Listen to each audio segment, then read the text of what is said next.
An interview with the president of Russia, Vladimir Putin, shot February 6, 2024 at about 7 p.m. in the building behind us, which is, of course, the Kremlin.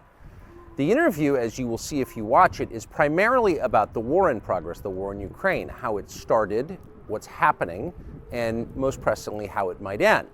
One note before you watch. At the beginning of the interview, we asked the most obvious question, which is, why did you do this? Did you feel a threat, an imminent physical threat? And that's your justification. And the answer we got shocked us. Putin went on for a very long time, probably half an hour, about the history of Russia going back to the 8th century. And honestly, we thought this was a filibustering technique and found it annoying and interrupted him several times. And he responded he was annoyed by the interruption. But we concluded in the end, for what it's worth, that it was not a filibustering technique. There was no time limit on the interview. We ended it after more than 2 hours. Instead, what you're about to see seemed to us sincere, whether you agree with it or not. Vladimir Putin believes that Russia has a historic claim to parts of Western Ukraine. So our opinion would be to view it in that light, as a sincere expression of what he thinks.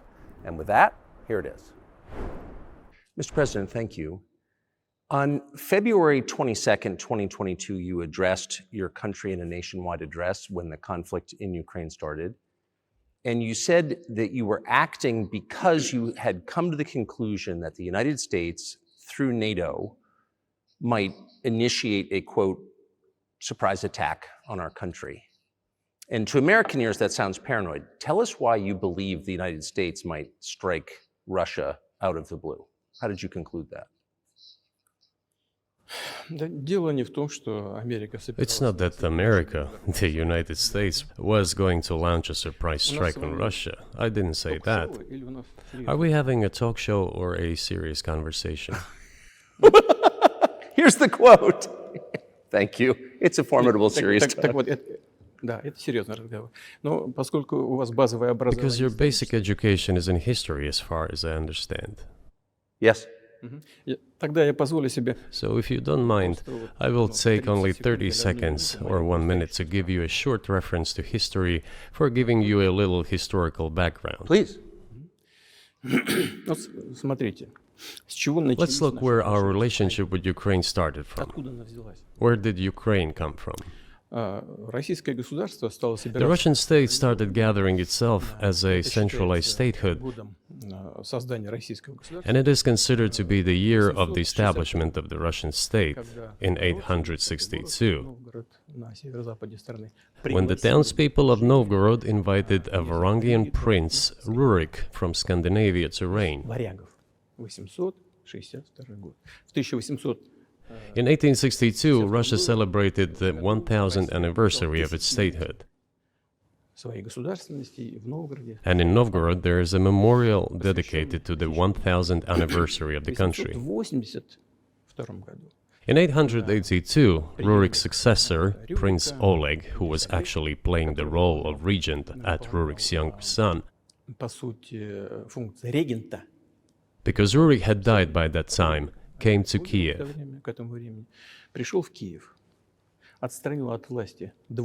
He ousted two brothers who apparently had once been members of Rurik's squad. So Russia began to develop with two centers of power, Kiev and Novgorod. The next very significant date in the history of Russia was 988.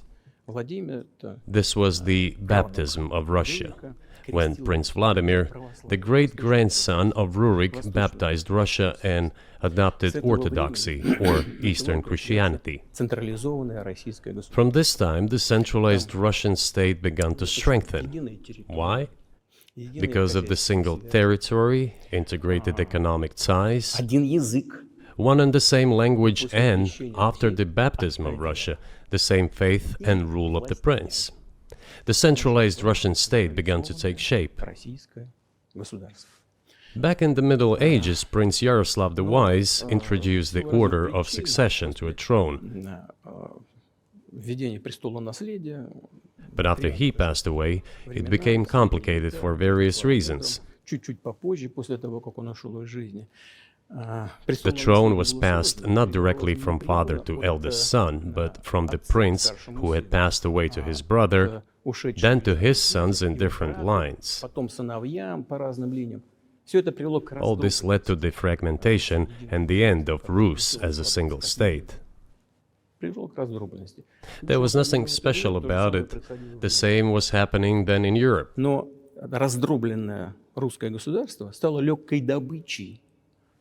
But the fragmented Russian state became an easy prey to the empire created earlier by Genghis Khan. His successors, namely Batu Khan, came to Rus, plundered and ruined nearly all the cities. The southern part, including Kiev, by the way, and some other cities, simply lost independence, while northern cities preserved some of their sovereignty. They had to pay tribute to the horde, but they managed to preserve some part of their sovereignty. And then a unified Russian state began to take shape with its center in Moscow. The southern part of Russian lands, including Kiev, began to gradually gravitate towards another magnet, the center that was emerging in Europe. This was the Grand Duchy of Lithuania. It was even called the Lithuanian-Russian Duchy, because Russians were a significant part of this population. They spoke the old Russian language and were Orthodox. But then there was a unification, the union of the Grand Duchy of Lithuania and the Kingdom of Poland. A few years later, another union was signed, but this time already in the religious sphere. Some of the Orthodox priests became subordinate to the Pope. Thus, these lands became part of the Polish-Lithuanian state.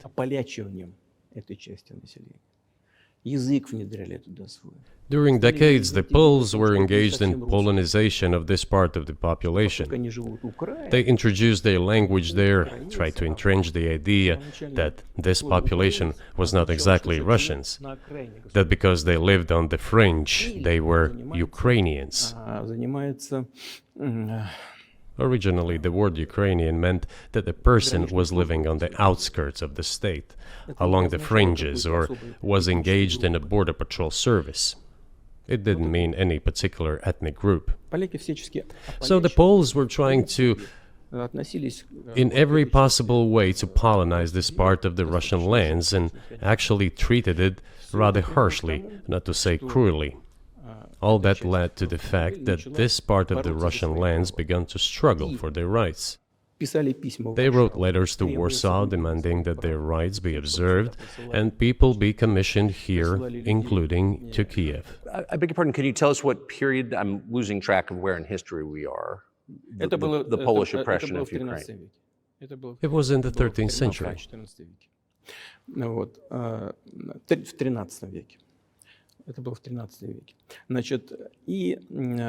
Now I will tell you what happened later and give the dates so that there is no confusion. And in 1654, even a bit earlier, the people who were in control of the authority over that part of the Russian lands addressed Warsaw, I repeat, demanding that they send them to rulers of Russian origin and Orthodox faith. When Warsaw did not answer them, and in fact rejected their demands, they turned to Moscow, so that Moscow took them away. So that you don't think that I'm inventing things, I'll give you these documents. Well, it doesn't sound like you're inventing it. I'm not sure why it's relevant to what happened 2 years ago. But still, these are documents from the archives, copies. Here are the letters from Bogdan Khmelnytsky, the man who then controlled the power in this part of the Russian lands that is now called Ukraine. He wrote to Warsaw demanding that their rights be upheld. And after being refused, he began to write letters to Moscow, asking to take them under the strong hand of the Moscow Tsar. There are copies of these documents. I will leave them for your good memory. There is a translation into Russian. You can translate it into English later. Russia would not agree to admit them straight away, assuming that the war with Poland would start. Nevertheless, in 1654, the Pan-Russian Assembly of top clergy and landowners, headed by the Tsar, which was the representative body of the power of the old Russian state, decided to include a part of the old Russian lands into Moscow Kingdom. As expected, the war with Poland began. It lasted 13 years, and then in 1654, a truce was concluded. And 32 years later, I think, a peace treaty with Poland, which they called Eternal Peace, was signed. And these lands, the whole left bank of Dnieper, including Kiev, went to Russia. And the whole right bank of Dnieper remained in Poland. Under the rule of Catherine the Great, Russia reclaimed all of its historical lands, including in the south and west. This all lasted until the revolution. Before World War I, Austrian General Staff relied on the ideas of Ukrainianization and started actively promoting the ideas of Ukraine and the Ukrainianization.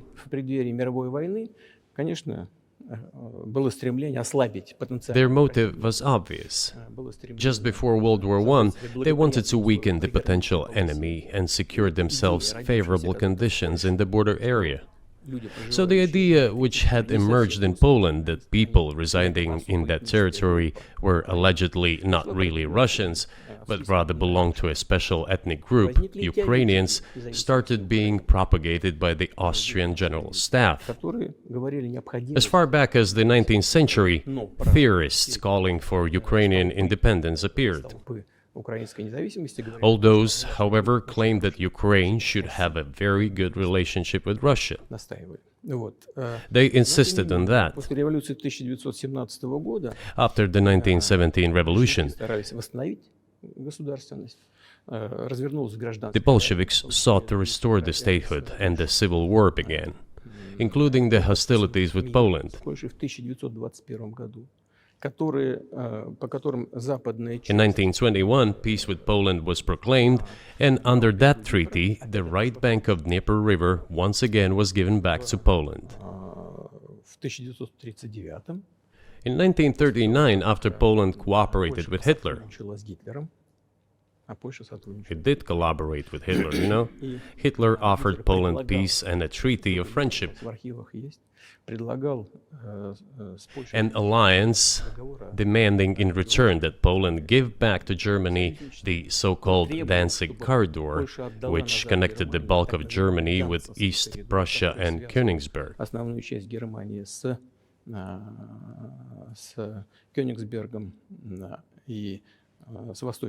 After World War I, this territory was transferred to Poland, and instead of Danzig, a city of Gdansk emerged. Hitler asked them to give it amicably, but they refused. Of course. Still, they collaborated with Hitler and engaged together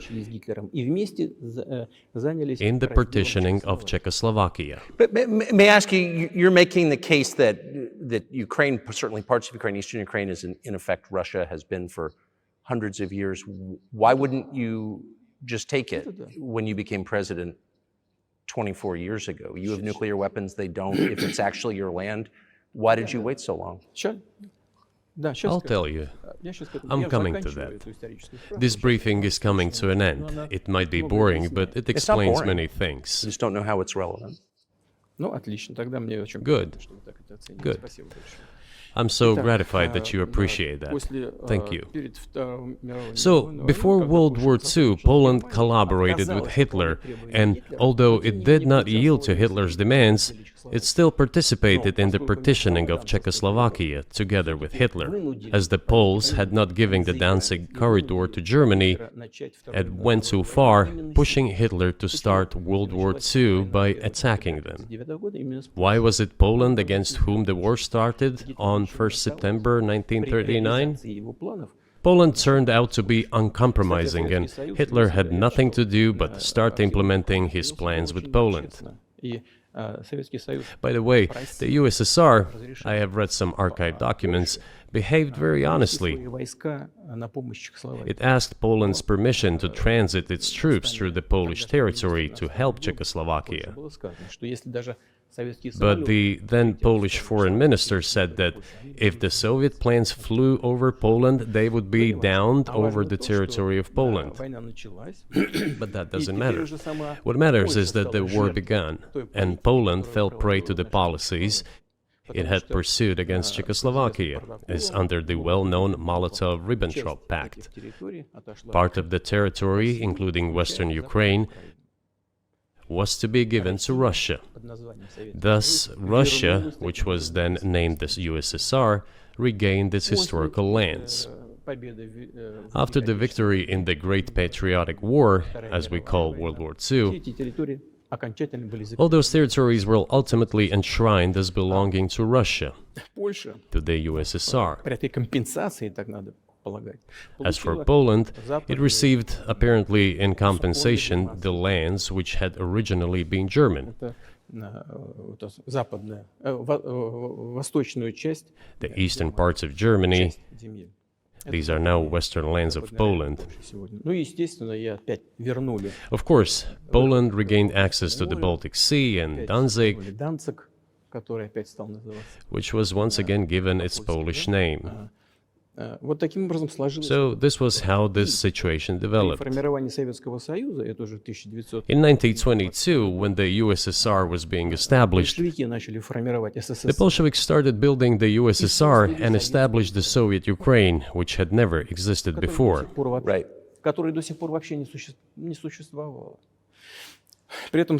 Stalin insisted that those republics be included in the USSR as autonomous entities. For some inexplicable reason, Lenin, the founder of the Soviet state, insisted that they be entitled to withdraw from the USSR. And again, for some unknown reasons, he transferred to that newly established Soviet Republic of Ukraine some of the lands together with people living there, even though those lands had never been called Ukraine, and yet they were made part of that Soviet Republic of Ukraine. Those lands included the Black Sea region, which was received under Catherine the Great, and which had no historical connection with Ukraine whatsoever. Even if we go as far back as 1654, when these lands returned to Russian Empire, that territory was the size of 3 to 4 regions of modern Ukraine, with no Black Sea region. That was completely out of the question. In 1654. Exactly. You obviously have encyclopedic knowledge of this region, but why didn't you make this case for the first 22 years as president that Ukraine wasn't a real country?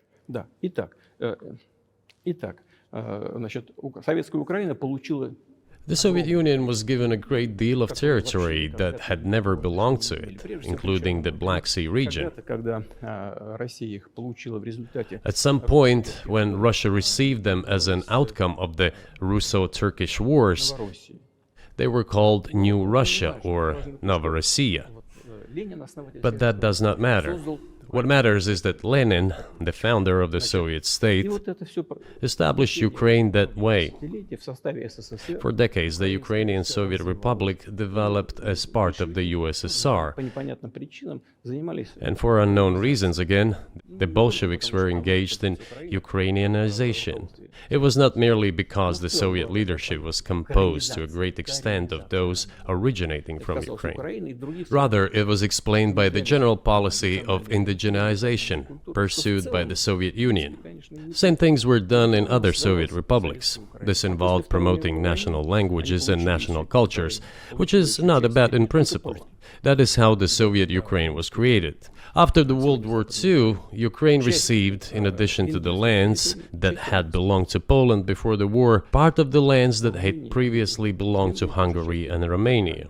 So Romania and Hungary had some of their lands taken away and given to the Soviet Ukraine, and they still remain part of Ukraine. So in this sense, we have every reason to affirm that Ukraine is an artificial state that was shaped at Stalin's will. Do you believe Hungary has a right to take its land back from Ukraine and that other nations have a right to go back to their 1654 borders?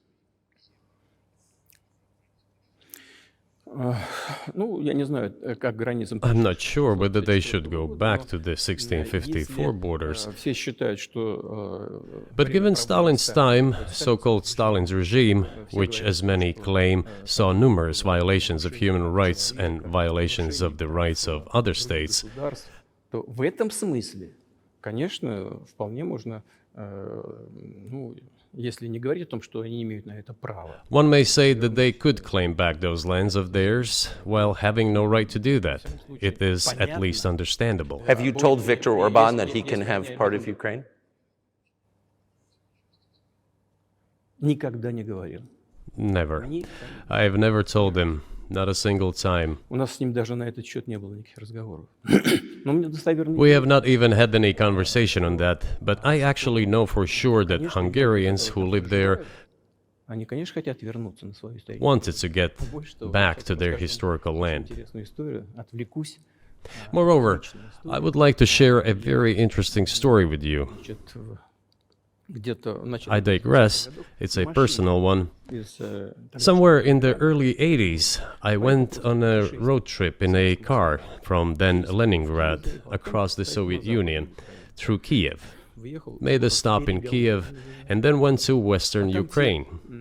название I went to the town of Beregovoye, и and all the names of towns and villages there were in Russian and in a language I did not understand, in Hungarian, in Russian and in Hungarian, возле not in Ukrainian, in Russian and in Hungarian. I was driving through some kind of village and there were men sitting next to the houses and they were wearing black three-piece suits and black cylinder hats. I asked, are they some kind of entertainers? I was told, no, they were not entertainers, they're Hungarians. I said, what are they doing here? What do you mean? This is their land, they live here. This was during the Soviet time in the 1980s. They preserved the Hungarian language, Hungarian names, and all their national costumes. They are Hungarians and they feel themselves to be Hungarians. And of course, when now there is an infringement, Well, that is, and there's a lot of that, though. I think many nations are upset about Transylvania as well, as you obviously know. But many nations feel frustrated by the redrawn borders of the wars of the 20th century and wars going back 1,000 years, the ones that you mentioned. But the fact is that you didn't make this case in public until 2 years ago, February. And in the case that you made, which I read today, сейчас скажу. you explain at great length that you felt a physical threat from the West in NATO, including potentially a nuclear threat, and that's what got you to move. Is that a fair characterization of what you said? Я понимаю, что мои длинные диалоги, они... I understand that my long speeches probably fall outside of the genre of the interview. That is why I asked you at the beginning, are we going to have a serious talk or a show? You said a serious talk, so bear with me, please. We're coming to the point where the Soviet Ukraine was established. Then, in 1991, the Soviet Union collapsed, and everything that Russia had generously bestowed on Ukraine was dragged away by the latter. I'm coming to a very important point of today's agenda. Thank you. After all, the collapse of the Soviet Union was effectively initiated by the Russian leadership. I do not understand what the Russian leadership was guided by at the time, but I suspect there were several reasons to think everything would be fine.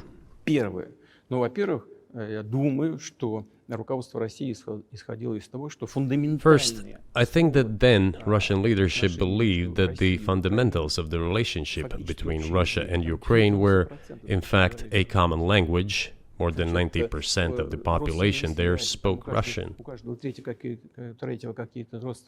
Family ties. Every third person there had some kind of family or friendship ties. Common culture, common history, Finally, common faith, coexistence with a single state for centuries, and deeply interconnected economies. All of these were so fundamental. All these elements together make our good relationships inevitable. The second point is a very important one. I want you, as an American citizen, and your viewers to hear about this as well. The former Russian leadership assumed that the Soviet Union had ceased to exist, and therefore there were no longer any ideological dividing lines. Russia even agreed voluntarily and proactively to the collapse of the Soviet Union, and believed that this would be understood by the so-called civilized West as an invitation for cooperation and association. That is what Russia was expecting, both from the United States and the so-called collective West as a whole. There were smart people, including in Germany, Egon Bahr, a major politician of the Social Democratic Party, who insisted in his personal conversations with the Soviet leadership on the brink of the collapse of the Soviet Union that a new security system should be established in Europe. Help should be given to unify Germany, but a new system should be also established to include the United States, Canada, Russia, and other Central European countries.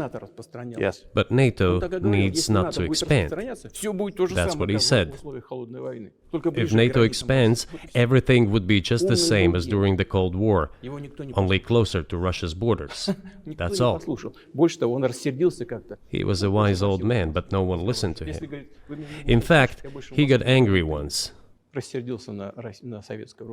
If, he said, you don't listen to me, I'm never setting my foot in Moscow once again. Everything happened just as he had said. Well, of course, it did come true, and you've mentioned this many times. I think it's a fair point, and many in America thought that relations between Russia and the United States would be fine with the collapse of the Soviet Union and the end of the Cold War, that the opposite happened. But you've never explained why you think that happened, except to say that the West fears a strong Russia, but we have a strong China the West does not seem very afraid of. What about Russia, do you think, convinced policymakers they had to take it down? The West is afraid of strong China more than it fears a strong Russia, because Russia has 150 million people and China has 1.5 billion population, and its economy is growing by leaps and bounds, or 5% a year. It used to be even more. But that's enough for China. As Bismarck once put it, potentials are the most important. China's potential is enormous.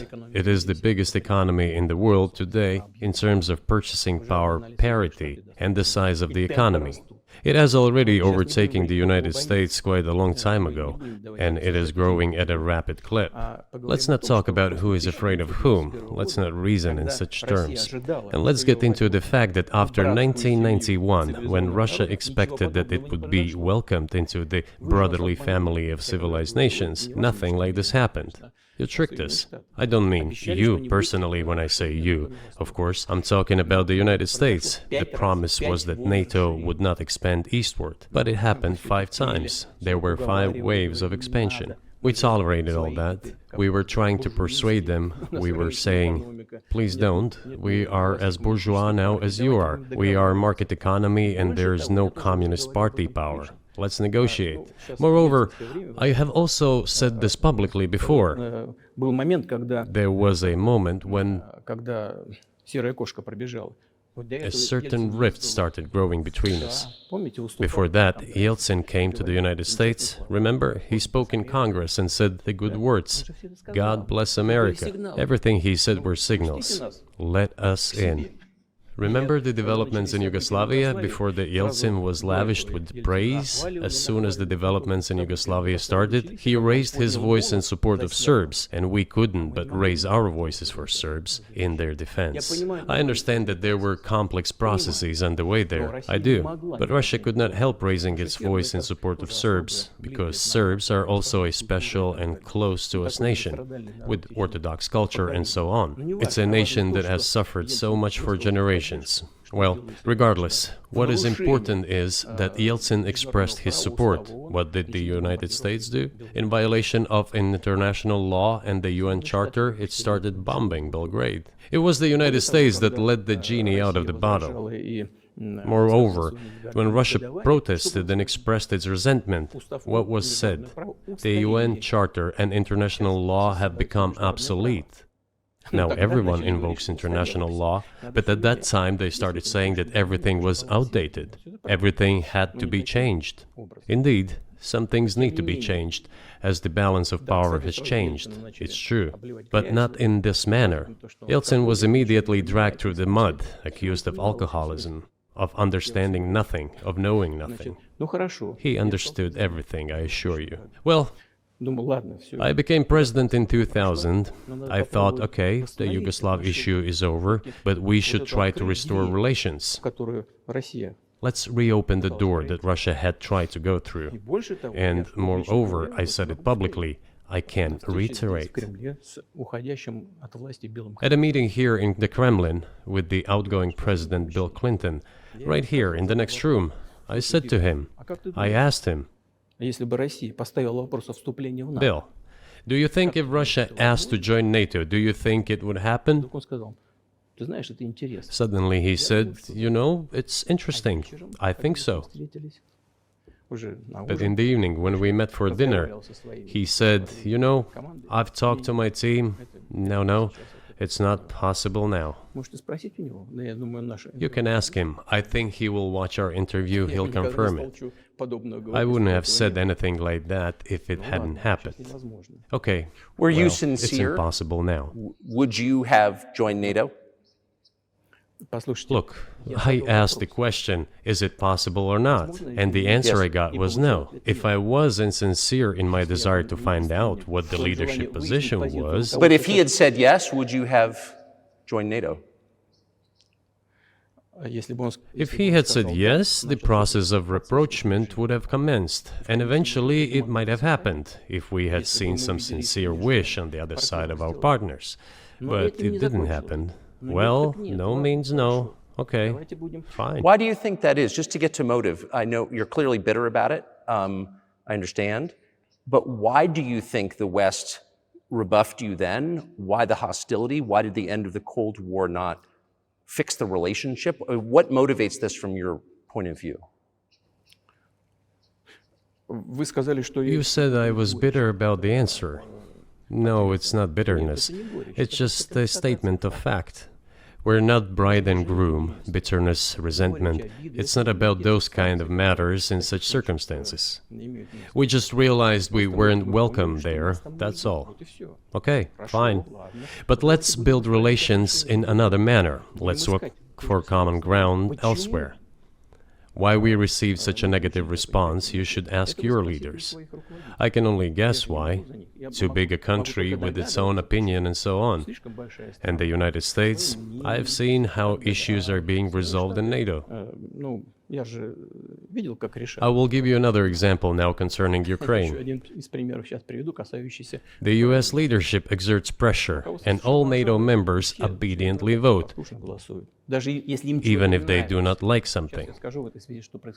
Now, I'll tell you what happened in this regard with Ukraine in 2008, although it's being discussed. I'm not going to open a secret to you, say anything new. Nevertheless, after that we tried to build relations in different ways. For example, the events in the Middle East, in Iraq. We were building relations with the United States in a very soft, prudent, cautious manner. I repeatedly raised the issue that the United States should not support separatism or terrorism in the North Caucasus. But they continue to do it anyway. and political support, information support, financial support, even military support came from the United States and its satellites for terrorist groups in the Caucasus. I once raised this issue with my colleague, also the President of the United States. He says, "It's impossible. Do you have proof?" I said, "Yes." I was prepared for this conversation, and I gave him that proof. He looked at it, and you know what he said? "I apologize, but that's what happened." I'll quote. He says, "Well, I'm gonna kick their ass." We waited and waited for some response. There was no reply. I said to the FSB director, "Write to the CIA, what is the result of the conversation with President?" He wrote once, twice, and then we got a reply. We have the answer in the archive. The CIA replied, "We have been working with the opposition in Russia. We believe that this is the right thing to do, and we will keep on doing it." Just ridiculous. Well, okay. We realized that it was out of the question. Forces in opposition to you. So you're saying the CIA is trying to overthrow your government? Of course, they meant in that particular case the separatists, the terrorists who fought with us in the Caucasus. That's who they called the opposition. This is the second point. The third moment is a very important one, is the moment when the US missile defense system was created. The beginning. We persuaded for a long time not to do it in the United States. Moreover, after was invited by Bush Jr.'s father, Bush Sr., to visit his place on the ocean, I had a very serious conversation with President Bush and his team. I proposed that the United States, Russia, and Europe jointly create a missile defense system that, we believe, if created unilaterally, threatens our security, despite the fact that the United States officially said that it was being created against missile threats from Iran. That was the justification for the deployment of the missile defense system. I suggested working together, Russia, the United States, and Europe. They said it was very interesting. They asked me, "Are you serious?" I said, "Absolutely." Let me ask, what year was this? I don't remember. It is easy to find out on the internet when I was in the USA at the invitation of Bush Sr. It is even easier to learn from someone I'm going to tell you about. I was told it was very interesting. I said, just imagine if we could tackle such a global strategic security challenge together. The world will change. We'll probably have disputes, probably economic and even political ones, but we could drastically change the situation in the world. He says yes, and asks, "Are you serious?" I said, "Of course. We need to think about it," I'm told. I said, "Go ahead, please." Then Secretary of Defense Gates, former director of CIA, and Secretary of State Rice came in here, in this cabinet, right here at this table. They sat on this table. Me, the foreign minister, the Russian defense minister on that side. They said to me, "Yes, we have thought about it. We agree." I said, "Thank God, great, but with some exceptions." So twice you've described US presidents making decisions and then being undercut by their agency heads. So it sounds like you're describing a system that's not run by the people who were elected in your telling. That's right, that's right. In the end, they just told us to get lost. I'm not going to tell you the details because I think it's incorrect. After all, it was confidential conversation.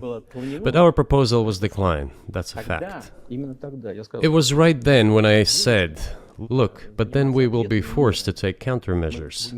We will create such strike systems that will certainly overcome missile defense systems." The answer was, "We are not doing this against you, and you do what you want," assuming that it is not against us, not against the United States. I said, "Okay." Very well. That's the way it went. And we created hypersonic systems with intercontinental range, and we continue to develop them. We are now ahead of everyone, the United States and the other countries, in terms of the development of hypersonic strike systems, and we are improving them every day. But it wasn't us. We proposed to go the other way, and we were pushed back. Now, about NATO's expansion to the east. Well, we were promised no NATO to the east, not an inch to the east, as we were told. And then what? They said, well, it's not enshrined on paper, so we'll expand. So there were 5 waves of expansion, the Baltic states, the whole of Eastern Europe, and so on. And now I come to the main thing. They have come to the Ukraine, ultimately. In 2008, at the summit in Bucharest, they declared that the doors for Ukraine and Georgia to join NATO were open. Now about how decisions are made there. Germany, France seem to be against it, as well as some other European countries. But then, as it turned out later, President Bush, and he's such a tough guy, a tough politician, as I was told later, he exerted pressure on us and we had to agree. It's ridiculous, it's like kindergarten. Where are the guarantees? What kindergarten is this? What kind of people are these? Who are they? You see, they were pressed, they agreed. And then they say, Ukraine won't be in the NATO, you know? I say, I don't know. I know you agreed in 2008. Why won't you agree in the future? Well, they pressed us then. I say, why won't they press you tomorrow? And you'll agree again. Well, it's nonsensical. Who's there to talk to? I just don't understand. We're ready to talk. But with whom? Where are the guarantees? None. So they started to develop the territory of Ukraine. Whatever is there, I have told you the background, how this territory developed, what kind of relations there were with Russia. Every second or third person there has always had some ties with Russia. And during the elections, in already independent, sovereign Ukraine, which gained its independence as a result of the Declaration of Independence, and by the way, it says that Ukraine is a neutral state, and in 2008, suddenly the doors or gates to NATO were open to it. Oh, come on. This is not how we agreed. Now, all the presidents that have come to power in Ukraine, they relied on electorate with a good attitude to Russia in one way or the other. This is the southeast of Ukraine. This is a large number of people. And it was very difficult to dissuade this electorate, which had a positive attitude towards Russia. Viktor Yanukovych came to power, and how? The first time he won after President Kuchma, they organized a third round, which is not provided for in the constitution of Ukraine. This is a coup d'etat. Just imagine, someone in the United States wouldn't like the outcome. In 2014? Before that. No, this was before that. After President Kuchma, Viktor Yanukovych won the elections. However, his opponents did not recognize that victory. The US supported the opposition, and the third round was scheduled. What is this? This is a coup. The US supported it, and the winner of the third round came to power. Imagine if in the US something was not to someone's liking, and the third round of election, which the US Constitution does not provide for, was organized. Nonetheless, it was done in Ukraine. Okay, Viktor Yushchenko, who was considered a pro-Western politician, came to power. Fine, we have built relations with him as well. He came to Moscow with visits. We visited Kiev. I visited too. We met in an informal setting. If he's pro-Western, so be it. It's fine. Let people do their job. The situation should have developed inside the independent Ukraine itself. As a result of Kuchma's leadership, things got worse and Viktor Yanukovych came to power after all. Maybe he wasn't the best president and politician, I don't know. I don't want to give assessments. However, the issue of the association with the EU came up. We have always been lenient to this. Suit yourself. But when we read through the Treaty of Association, it turned out to be a problem for us, since we had a free trade zone and open customs borders with Ukraine, which under this association had to open its borders for Europe, which would have led to flooding of our market. We said, no, this is not going to work. We shall close our borders with Ukraine then. The customs borders, that is. Yanukovych started to calculate how much Ukraine was going to gain, how much to lose, and said to his European partners, I need more time to think before signing. The moment he said that, the opposition began to take destructive steps which were supported by the West. It all came down to Maidan and a coup in Ukraine. So he did more trade with Russia than with the EU. Ukraine did. Of course. It's not even the matter of trade volume, although for the most part it is. It is the matter of cooperation ties, which the entire Ukrainian economy was based on. The cooperation ties between the enterprises were very close since the times of the Soviet Union. One enterprise there used to produce components to be assembled both in Russia and Ukraine and vice versa. They used to be very close ties. A coup d'etat was committed, although I shall not delve into details now, as I find doing it inappropriate, the US told us. Calm Yanukovych down, and we will calm the opposition. Let the situation unfold in the scenario of a political settlement. We said, all right, agreed, let's do it this way. As the Americans requested, Yanukovych did use neither the armed forces nor the police, yet the armed opposition committed a coup in Kiev. What is that supposed to mean? Who do you think you are? I wanted to ask the then US leadership. With the backing of whom? With the backing of CIA, of course. The organization you wanted to join back in the day, as I understand. We should thank God they didn't let you in. Although, it is a serious organization. I understand. My former vis-a-vis in the sense that I served in the first main directorate, Soviet Union's intelligence service. They have always been our opponents. A job is a job. Technically, they did everything right. They achieved their goal of changing the government. However, from political standpoint, it was a colossal mistake. Surely it was political leadership's miscalculation. They should have seen what it would evolve into. So, in 2008, the doors of NATO were opened for Ukraine. In 2014, there was a coup. They started persecuting those who did not accept the coup, and it was indeed a coup. They created a threat to Crimea, which we had to take under our protection. They launched a war in Donbass in 2014 with the use of aircraft and artillery against civilians. This is when it all started.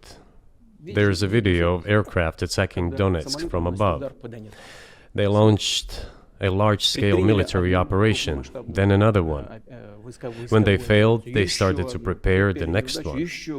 All this against the background of military development of this territory and opening of NATO's doors. How could we not express concern over what was happening? From our side, this would have been a culpable negligence. That's what it would have been. It's just that the US political leadership pushed us to the line we could not cross, because doing so could have ruined Russia itself. Besides, we could not leave our brothers in faith, in fact, a part of Russian people, in the face of this war machine. But that was 8 years before the current conflict started. So what was the trigger for you? What was the moment where you decided you had to do this?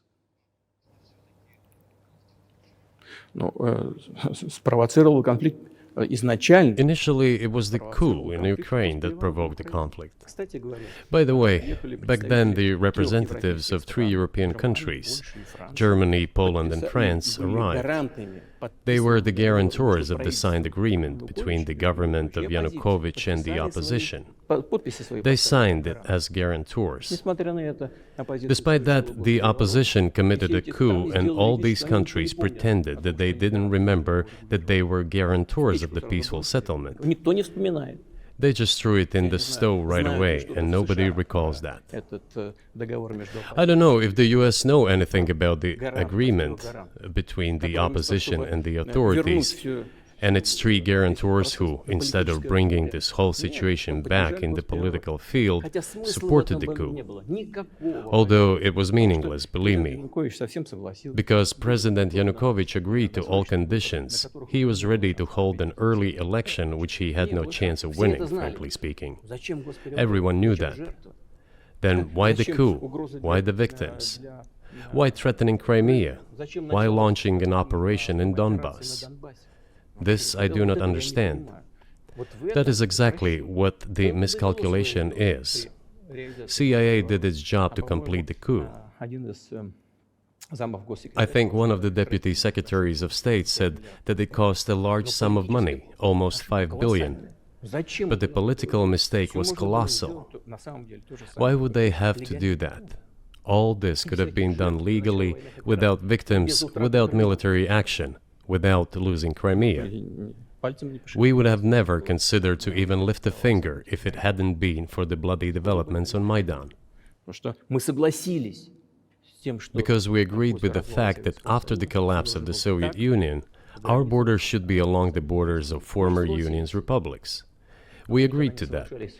But we never agreed to NATO's expansion, and moreover, we never agreed that Ukraine would be in NATO. We did not agree to NATO bases there without any discussion with us. For decades, we kept asking, don't do this, don't do that. And what triggered the latest events? Firstly, the current Ukrainian leadership declared that it would not implement the Minsk agreements, which had been signed, as you know, after the events of 2014 in Minsk, where the plan of peaceful settlement in Donbass was set forth. But no, the current Ukrainian leadership, foreign minister, all other officials, and then president himself said that they don't like anything about the Minsk agreements. In other words, they were not going to implement it. A year or a year and a half ago, former leaders of Germany and France said openly to the whole world that they indeed signed the Minsk agreements, but they never intended to implement them. They simply led us by the nose. Was there anyone for you to talk to? Did you call a U.S. President, Secretary of State and say, if you keep militarizing Ukraine with NATO forces, this is going to be we're going to act? We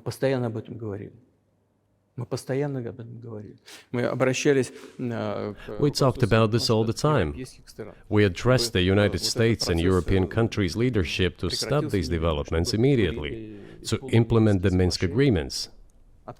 Frankly speaking, I didn't know how we were going to do this, but I was ready to implement them. These agreements were complicated for Ukraine. They included lots of elements of those Donbass territories' independence. That's true. However, I was absolutely confident, and I'm saying this to you now. I honestly believe that if we managed to convince the residents of Donbass, and we had to work hard to convince them to return to the Ukrainian statehood, then gradually the wounds would start to heal. When this part of territory reintegrated itself into common social environment, when the pensions and social benefits were paid again, all the pieces would gradually fall into place. No, nobody wanted that. Everybody wanted to resolve the issue by military force only. But we could not let that happen. And the situation got to the point when the Ukrainian side announced, no, we will not do anything. They also started preparing for military action. It was they who started the war in 2014. Our goal is to stop this war. And we did not start this war in 2022. This is an attempt to stop it. Do you think you've stopped it now? I mean, have you achieved your aims? No, we haven't achieved our aims yet, because one of them is denazification. This means the prohibition of all kinds of neo-Nazi movements. This is one of the problems that we discussed during the negotiation process, which ended in Istanbul early this year.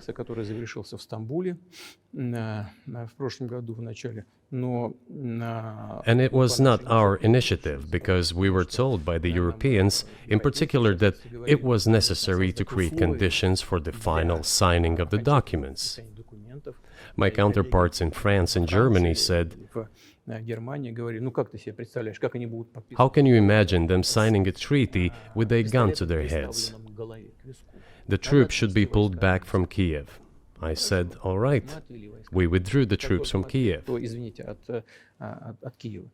As soon as we pulled back our troops from Kiev, our Ukrainian negotiators immediately threw all our agreements reached in Istanbul into the bin and got prepared for a long-standing armed confrontation with the help of the United States and its satellites in Europe. That is how the situation has developed, and that is how it looks now. But what is, pardon my ignorance, what is denazification? What would that mean? What is... Да, вот я как раз хочу сейчас об этом сказать. Это очень важный вопрос. Денацификация. That is what I want to talk about right now. It is a very important issue. Denazification. After gaining independence, Ukraine began to search, as some Western analysts say, its identity. And it came up with nothing better than to build this identity upon some false heroes who collaborated with Hitler.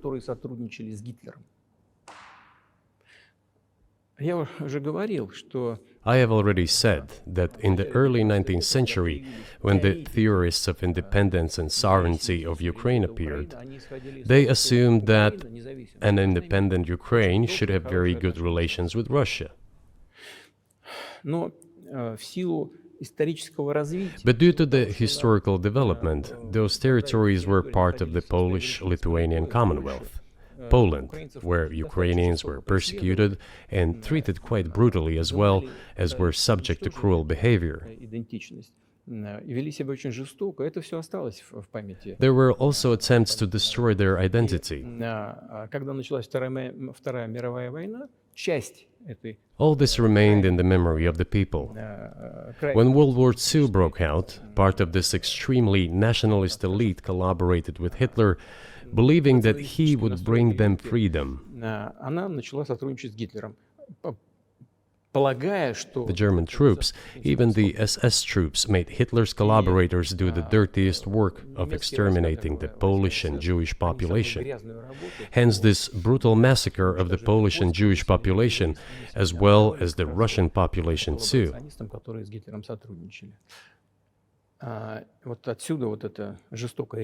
This was led by the persons who are well known, Bandera, Shukevich. It was those people who were made national heroes. That is the problem. And we are constantly told that nationalism and neo-Nazism exist in other countries as well. Yes, they are seedlings, but we uproot them, and other countries fight against them. But Ukraine is not the case. These people have been made into national heroes in Ukraine. Monuments to those people have been erected. They are displayed on flags. Their names are shouted by crowds that walk with torches, as it was in Nazi Germany.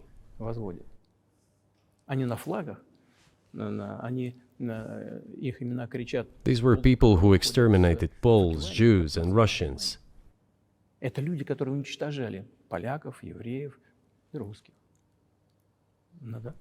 is necessary to stop this practice and prevent the dissemination of this concept.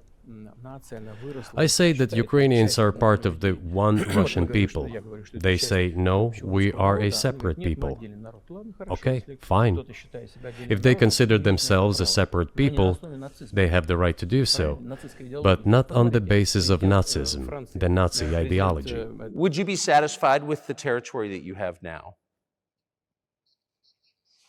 Нет, закончим. Вы же задали вопрос по неонацизму. и денацификации.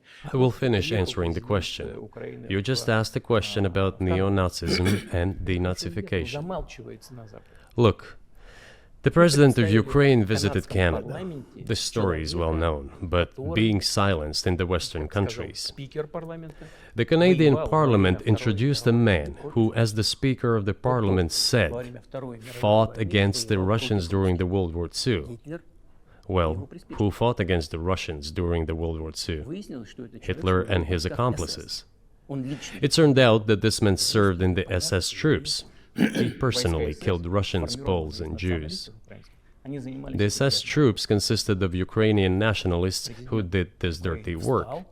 The president of Ukraine stood up with the entire Parliament of Canada and applauded this man.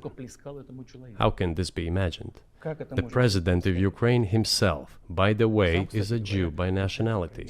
Really, my question is, what do you do about it? I mean, Hitler's been dead for 80 years. Nazi Germany no longer exists. And so, true. And so, I think what you're saying is you want to extinguish or at least control Ukrainian nationalism. But how? How do you do that? Вот послушайте меня. Ваш вопрос очень тонкий. Listen to me. Your question is very subtle, and I can tell you what I think. Do not take offense. Of course. Он, казалось бы, тонкий, он очень противный, этот вопрос. This question appears to be subtle. It is quite pesky. Значит, You say Hitler has been dead for so many years, 80 years. But his example lives on. People who exterminated Jews, Russians, and Poles are alive. And the president, the current president of today's Ukraine, applauds him in the Canadian Parliament, gives a standing ovation. Can we say that we have completely uprooted this ideology if what we see is happening today? That is what denazification is in our understanding. We have to get rid of those people who maintain this concept and support this practice and try to preserve it. That is what denazification is. That is what we mean. Right. My question was a little more specific. It was, of course, not a defense of Nazis, neo or otherwise. It was a practical question. You don't control the entire country. You don't control Kiev. You don't seem like you want to. So how do you eliminate a culture or an ideology or feelings or a view of history in a country that you don't control? What do you do about that? А вы знаете, как вам не покажется странным, в ходе переговоров в Стамбуле... You know, as strange as it may seem to you, during the negotiations in Istanbul, we did agree that we have it all in writing. Neo-Nazism would not be cultivated in Ukraine, including that it would be prohibited at the legislative level. Mr. Carlson, we agreed on that. This, it turns out, can be done during the negotiation process. And there's nothing humiliating for Ukraine as a modern civilized state. Is any state allowed to promote Nazism? It is not, is it? That is it. Will there be talks, and why haven't there been talks about resolving the conflict in Ukraine, peace talks? Они были, они дошли до очень высокой стадии согласования позиций, сложно. They have been. They reached a very high stage of coordination of positions in a complex process, but still they were almost finalized. But after we withdrew our troops from Kiev, as I have already said, the other side threw away all these agreements and obeyed the instructions of Western countries, European countries, and the United States to fight Russia to the bitter end. Moreover, the president of Ukraine has legislated a ban on negotiating with Russia. He signed a decree forbidding everyone to negotiate with Russia. But how are we going to negotiate if he forbade himself and everyone to do this? We know that he is putting forward some ideas about this settlement, but in order to agree on something, we need to have a dialogue. Is that not right? Well, but you wouldn't be speaking to the Ukrainian president, you'd be speaking to the American president. When was the last time you spoke to Joe Biden? I cannot remember when I talked to him. I do not remember. We can look it up. You don't remember? No. Why? Do I have to remember everything? I have my own things to do. We have domestic political affairs. Well, he's funding the war that you're fighting, so I would think that would be memorable. Well, yes, he funds, but I talked to him before the special military operation, of course. And I said to him then, by the way, I will not go into details, I never do, but I said to him then, I believe that you are making a huge mistake of historic proportions by supporting everything that is happening there, in Ukraine, by pushing Russia away. I told him repeatedly, by the way. I think that would be correct if I stop here. What did he say? Ask him, please. It is easier for you. You are a citizen of the United States. Go and ask him. It is not appropriate for me to comment on our conversation. But you haven't spoken to him since before February of 2022?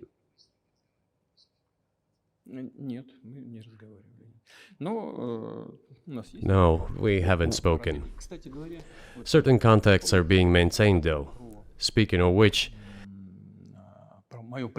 do you remember what I told you about my proposal to work together on a missile defense system? Yes. You can ask all of them. All of them are safe and sound, thank God. The former president, Condoleezza, is safe and sound, and I think Mr. Gates and the current director of the intelligence agency, Mr. Burns, the then ambassador to Russia, in my opinion, are very successful ambassador. They were all witnesses to these conversations. Ask them. Same here. If you are interested in what Mr. President Biden responded to me, ask him. At any rate, I talked to him about it. I'm definitely interested, but from the outside, it seems like this could devolve or evolve into something that brings the entire world into conflict and could initiate a nuclear launch. And so why don't you just call Biden and say, let's work this out?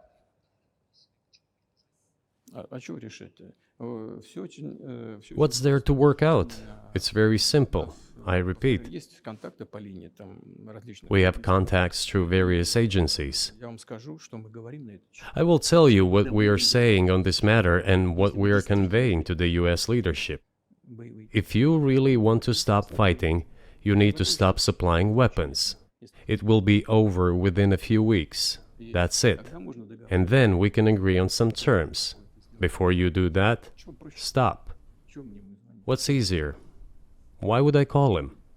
What should I talk to him about? Or beg him for what? And what messages do you get back? You're going to deliver such and such weapons to Ukraine? Oh, I'm afraid, please don't. What is there to talk about? Do you think NATO is worried about this becoming a global war or a nuclear conflict? At least that's what they're talking about. And they're trying to intimidate their own population with an imaginary Russian threat. This is an obvious fact. And thinking people, not Philistines, but thinking people, analysts, those who are engaged in real politics, just smart people, understand perfectly well that this is a fake. They're trying to fuel the Russian threat. The threat I think you're referring to is a Russian invasion of Poland, Latvia, expansionist behavior. Can you imagine a scenario where you sent Russian troops to Poland?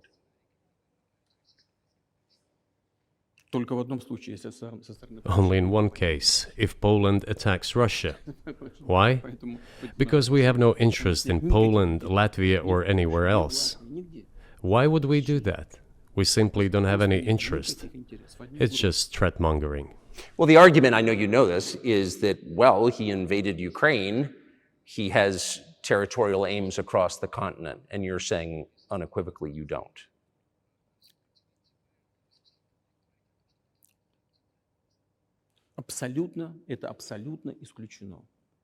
It is absolutely out of the question. You just don't have to be any kind of analyst. It goes against common sense to get involved in some kind of a global war. грань. And a global war will bring all humanity to the brink of destruction. It's obvious. Вот. И есть, конечно, средства. There are certainly means of deterrence. They have been scaring everyone with us all along. Tomorrow Russia will use tactical nuclear weapons. Tomorrow Russia will use that. No, the day after tomorrow. So what? Выбить из налогоплательщиков In order to США extort additional money from US taxpayers and European taxpayers in the confrontation with Russia in the Ukrainian theater of war. как можно. The goal is to weaken Russia as much as possible. One of our senior United States senators from the state of New York, Chuck Schumer, said yesterday, I believe, that we have to continue to fund the Ukrainian effort, or U.S. soldiers, citizens could wind up fighting there. How do you assess that?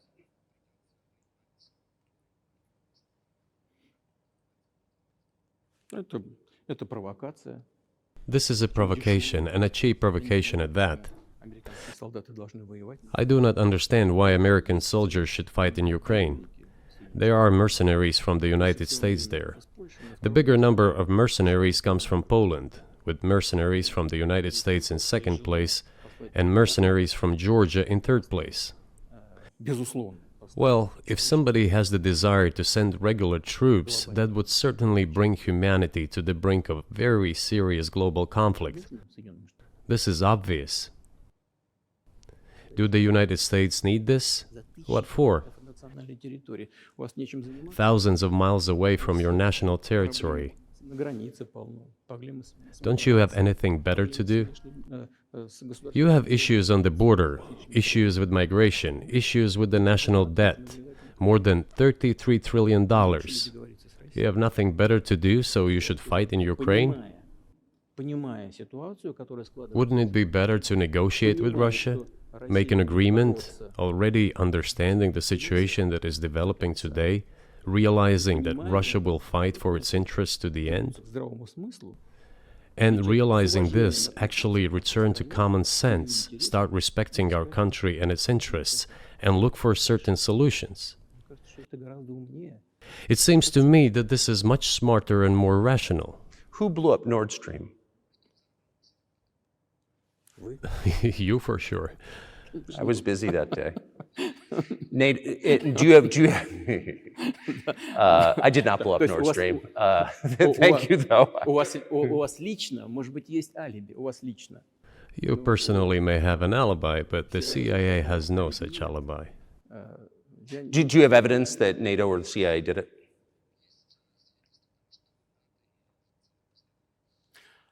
Вы знаете, я не You know, I won't get into details, but people always say in such cases, look for someone who is interested. But in this case, we should not only look for someone who is interested, but also for someone who has capabilities.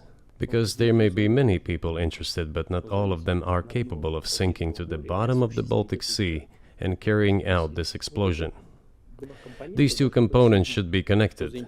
Who is interested and who is capable of doing it? But I'm confused. I mean, that's the biggest act of industrial terrorism ever, and it's the largest emission of CO2 in history. Okay, so if you had evidence, and presumably given your security services, your intel services, you would, that NATO, the US, CIA, the West, did this, why wouldn't you present it and win a propaganda victory? В войне пропаганды очень сложно. In the war of propaganda, it is very difficult to defeat the United States, because the United States controls all the world's media and many European media. The ultimate beneficiary of the biggest European media are American financial institutions. Don't you know that?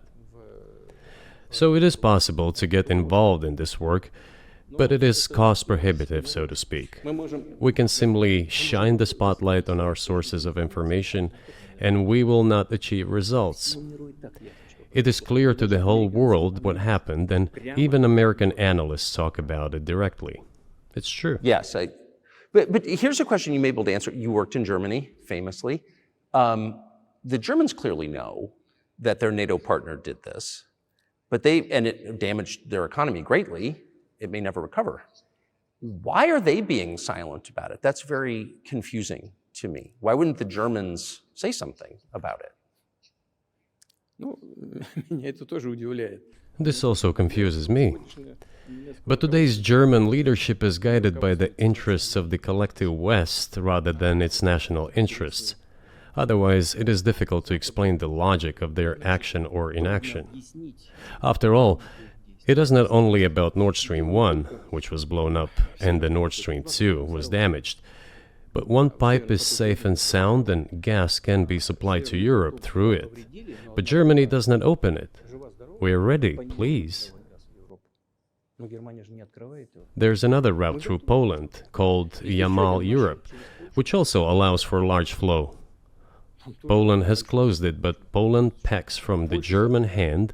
It receives money from the pan-European funds, and Germany is the main donor to these pan-European funds. Germany feeds Poland to a certain extent, and they close their route to Germany. Why? I don't understand. Ukraine, to which the Germans supply weapons and give money. Germany is the second sponsor of the United States in terms of financial aid to Ukraine. There are two gas routes through Ukraine. They simply closed one route, the Ukrainians. Open the second route and please get gas from Russia. They do not open it. Why don't the Germans say, look guys, we give you money and weapons, open up the valve, please, let the gas from Russia pass through for us. We're buying liquefied gas at exorbitant prices in Europe, which brings the level of our competitiveness and economy in general down to zero. Do you want us to give you money? Let us have the decent existence. Make money for our economy, because this is where the money we give you comes from. They refuse to do so. Why? Ask them. That is what is like in their heads. Those are highly incompetent people. Well, maybe the world is breaking into two hemispheres, one with cheap energy, the other without. And I want to ask you that. If we're now a multipolar world, obviously we are, can you describe the blocks of alliances? Who is in each side, do you think? Listen, you have said that the world is breaking into two hemispheres. A human brain is divided into two hemispheres. One is responsible for one type of activities, the other one is more about creativity and so on. But it is still one and the same head. The world should be a single whole. Security should be shared rather than meant for the golden billion. That is the only scenario where the world could be stable, sustainable, and predictable. Until then, while the head is split in two parts, it is an illness, a serious adverse condition. It is a period of severe disease that the world is going through now. But I think that, thanks to honest journalism, this work is akin to work of the doctors.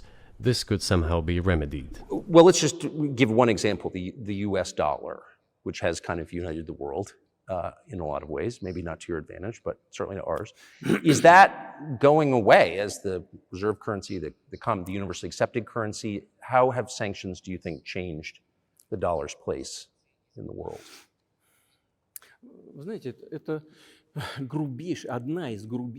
You know, to use the dollar as a tool of foreign policy struggle is one of the biggest strategic mistakes made by the US political leadership.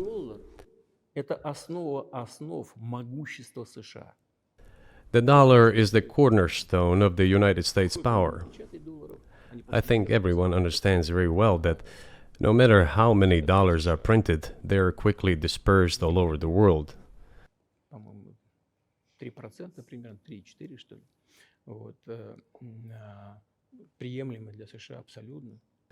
Inflation in the United States is minimal. It's about 3 or 3.4%, which is, I think, totally acceptable for the US. But they won't stop printing. What does the debt of $33 trillion tell us about? It is about the emission.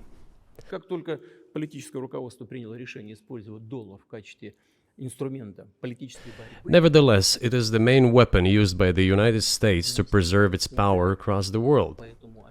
As soon as the political leadership decided to use the US dollar as a tool of political struggle, a blow was dealt to this American power. I would not like to use any strong language, but it is a stupid thing to do and a grave mistake.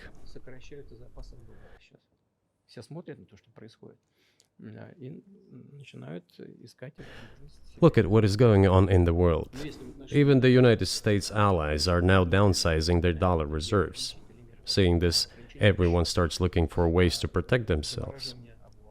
But the fact that the United States applies restrictive measures to certain countries, such as placing restrictions on transactions, freezing assets, etc., causes grave concern and sends a signal to the whole world. What did we have here? Until 2022, about 80% of Russian foreign trade transactions were made in US dollars and euros.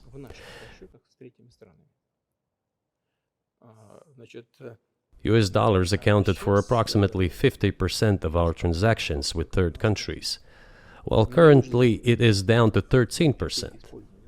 It wasn't us who banned the use of the US dollar.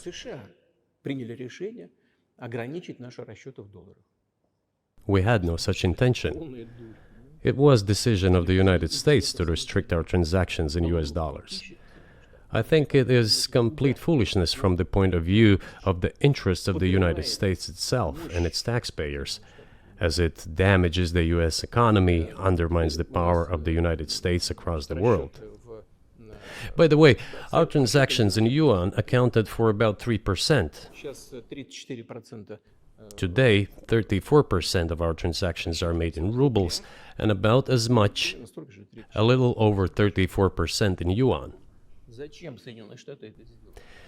Why did the United States do this? My only guess is self-conceit. They probably thought it would lead to full collapse, but nothing collapsed. Moreover, other countries, including oil producers, are thinking of and already accepting payments for oil in yuan. Do you even realize what is going on or not? Does anyone in the United States realize this? What are you doing? You are cutting yourself off. All experts say this. Ask any intelligent and thinking person in the United States what the dollar means for the US.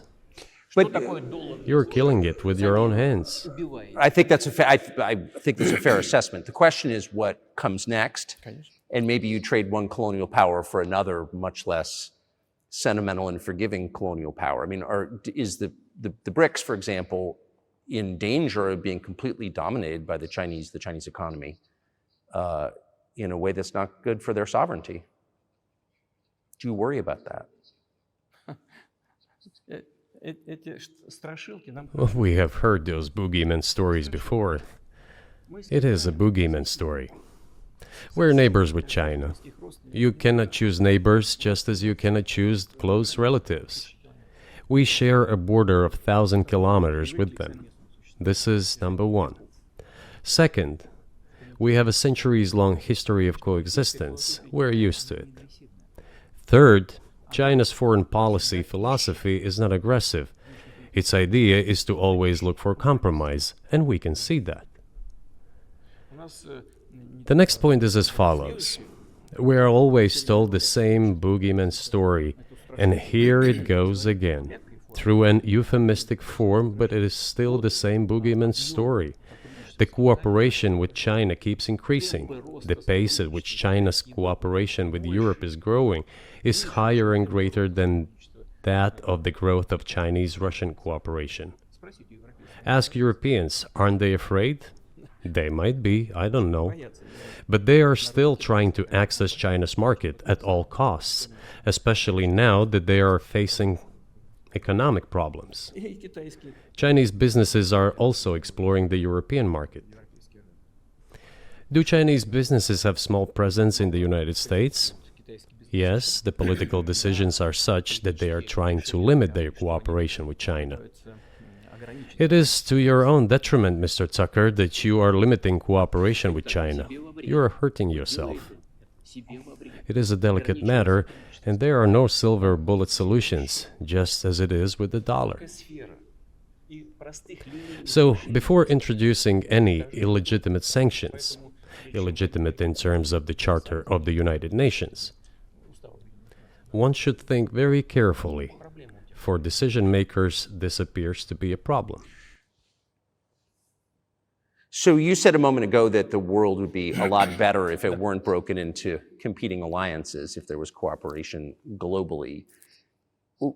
One of the reasons you don't have that is because the current American administration is dead set against you. Do you think if there were a new administration after Joe Biden that you would be able to reestablish communication with the US government? Or does it not matter who the president is? Сейчас скажу, но чтобы закончить предыдущий вопрос. I will tell you, but let me finish the previous thought. We, together with my colleague and friend, President Xi Jinping, set a goal to reach $200 billion of mutual trade with China this year. We have exceeded this level. According to our figures, our bilateral trade with China totals already $230 billion, and the Chinese statistics says it is $240 billion. One more important thing. Our trade is well balanced, mutually complementary in high-tech, energy, scientific research and development. It is very balanced. As for BRICS, where Russia took over the presidency this year, the BRICS countries are, by and large, developing very rapidly. Look, if memory serves me right, back in 1992, the share of the G7 countries in the world economy amounted to 47%, whereas in 2022 it was down to, I think, a little over 30%. The BRICS countries accounted for only 16% in 1992, but now their share is greater than that of the G7. It has nothing to do with the events in Ukraine. This is due to the trends of global development and world economy, as I mentioned just now. And this is inevitable. This will keep happening. It is like the rise of the sun. You cannot prevent the sun from rising. You have to adapt to it. How do the United States adapt? With the help of force, sanctions, pressure, bombings, and use of armed forces. This is about self-conceit. Your political establishment does not understand that the world is changing under objective circumstances. And in order to preserve your level, even if someone aspires, pardon me, to the level of dominance, you have to make the right decisions in a competent and timely manner. Such brutal actions, including with regard to Russia and, say, other countries, are counterproductive. This is an obvious fact. It has already become evident. You just asked me if another leader comes and changes something. It is not about the leader. It is not about the personality of a particular person. I had a very good relationship with, say, Bush. I know that in the United States, he was portrayed as some kind of a country boy who does not understand much. I assure you that this is not the case. I think he made a lot of mistakes with regard to Russia, too. I told you about 2008 and the decision in Bucharest to open the NATO's doors for Ukraine and so on. That happened during his presidency. He actually exercised pressure on the Europeans. But in general, on a personal human level, I had a very good relationship with him. He was no worse than any other American or Russian or European politician. I assure you, he understood what he was doing as well as others. I had such personal relationship with Trump as well. It is not about the personality of the leader, it is about the elite's mindset. If the idea of domination at any cost, based also on forceful actions, dominates the American society, nothing will change. It will only get worse.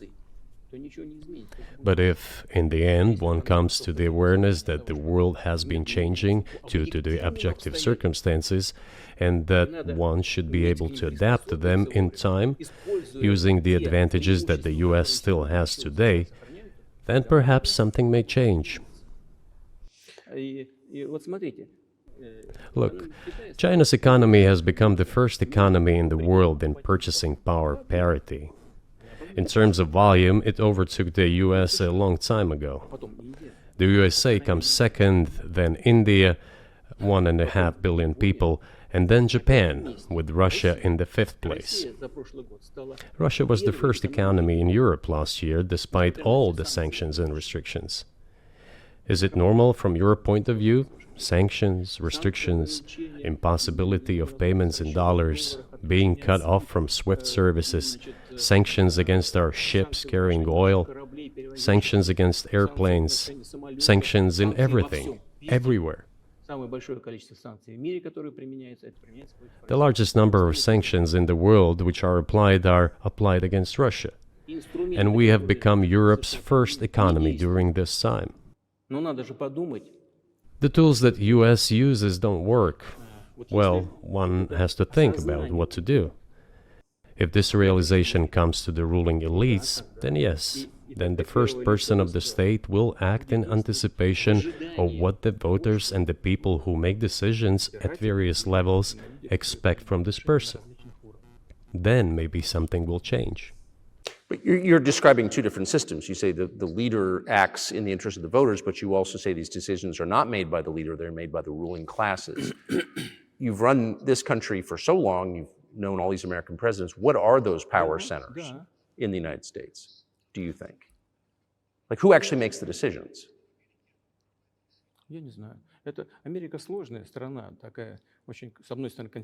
I don't know. America is a complex country, conservative on one hand, rapidly changing on the other. It's not easy for us to sort it all out. Who makes decisions in the elections? Is it possible to understand this when each state has its own legislation? Each state regulates itself? Someone can be excluded from elections at the state level. It is a two-stage electoral system. It is very difficult for us to understand it. Certainly, there are two parties that are dominant, the Republicans and the Democrats, and within this party system, the centers that make decisions, that prepare decisions. Then, look, why, in my opinion, after the collapse of the Soviet Union, such an erroneous, crude, completely unjustified policy of pressure was pursued against Russia? After all, this is a policy of pressure. NATO expansion, support for the separatists in Caucasus, creation of a missile defense system. These are all elements of pressure. Pressure, pressure, pressure. Then, dragging Ukraine into NATO is all about pressure, pressure, pressure. Why? I think, among other things, because excessive production capacities were created. During the confrontation with the Soviet Union, there were many centers created and specialists on the Soviet Union who could not do anything else. They convinced the political leadership that it is necessary to continue chiseling Russia, to try to break it up, to create on this territory several quasi-state entities, and to subdue them in a divided form, to use their combined potential for the future struggle with China. This is a mistake, including the excessive potential of those who worked for the confrontation with the Soviet Union. It is necessary to get rid of this. There should be new, fresh forces, people who look into the future and understand what is happening in the world. Look at how Indonesia is developing. 600 million people. Where can we get away from that? Nowhere. We just have to assume that Indonesia will enter, it is already in, the club of the world's leading economies, no matter who likes it or dislikes it. Yes, we understand and are aware that in the United States, despite all the economic problems, the situation is still normal, with the economy growing decently. The GDP is growing by 2.5%, if I'm not mistaken. But if we want to ensure the future, then we need to change our approach to what is changing. As I already said, the world would nevertheless change, regardless of how the developments in Ukraine end. The world is changing.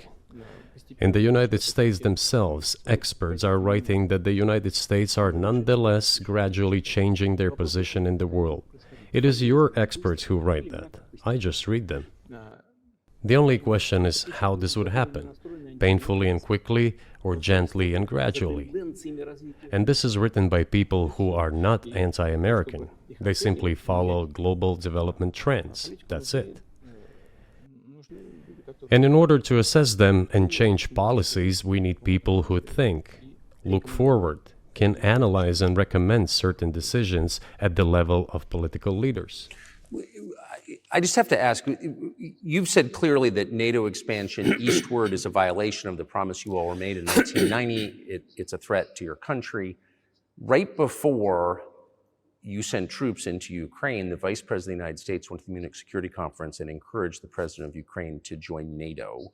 Do you think that was an effort to provoke you into military action?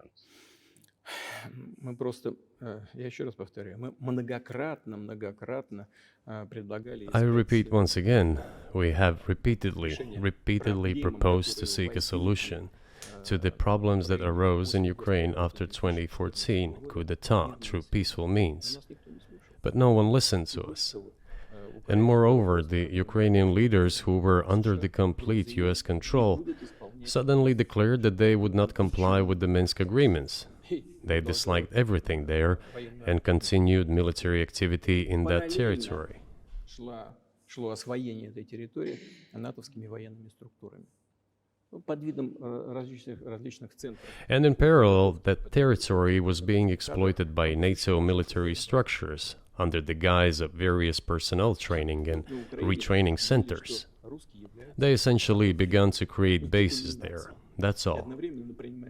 Ukraine announced that the Russians were a non-titular nationality, while passing the laws that limit the rights of non-titular nationalities in Ukraine. Ukraine, having received all these southeastern territories as a gift from the Russian people, suddenly announced that the Russians were a non-titular nationality in that territory. Is that normal? All this put together led to the decision to end the war that neo-Nazis started in Ukraine in 2014. Do you think Zelensky has the freedom to negotiate a settlement to this conflict?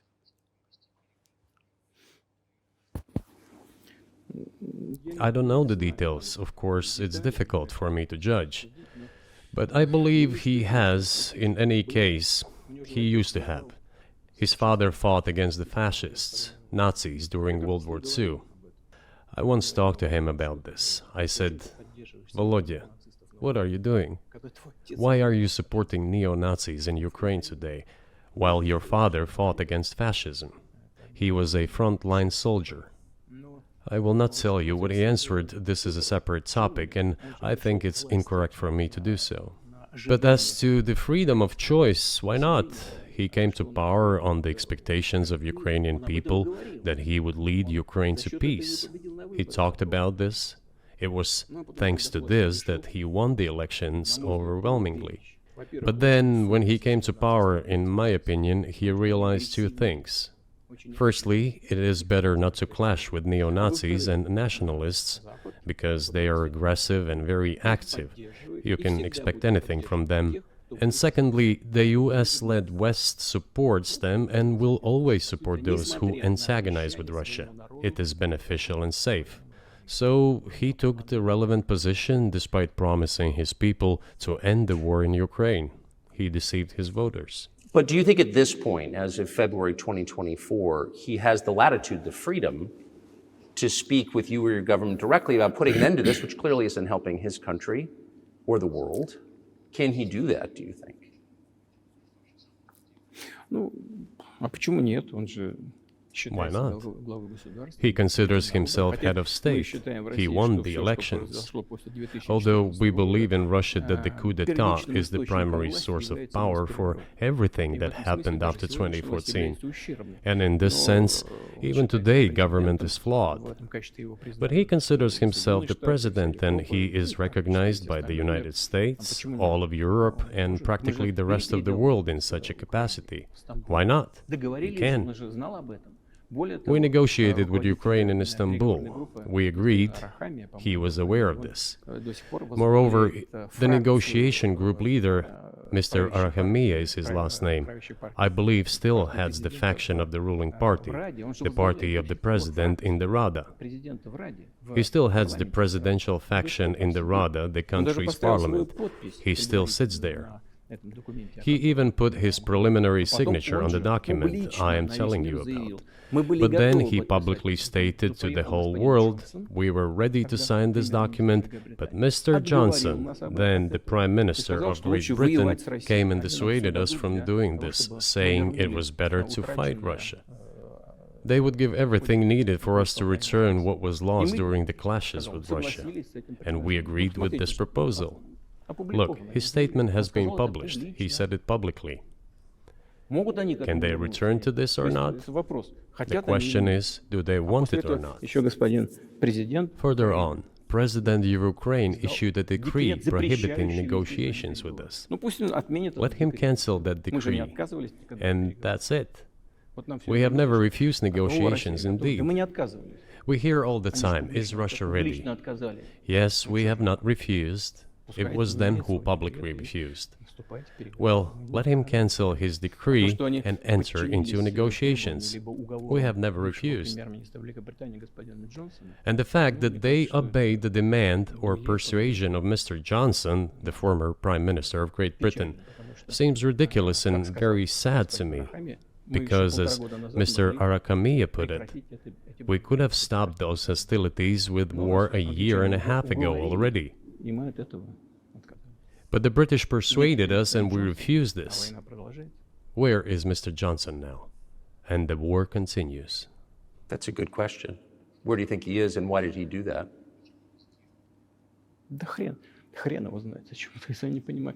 Hell knows. I don't understand it myself. There was a general starting point. For some reason, everyone had the illusion that Russia could be defeated on the battlefield. Because of arrogance, because of a pure heart, but not because of a great mind. You've described the connection between Russia and Ukraine. You've described Russia itself a couple of times as Orthodox. That's central to your understanding of Russia. You've said you're Orthodox. What does that mean for you? You're a Christian leader by your own description. So what effect does that have on you?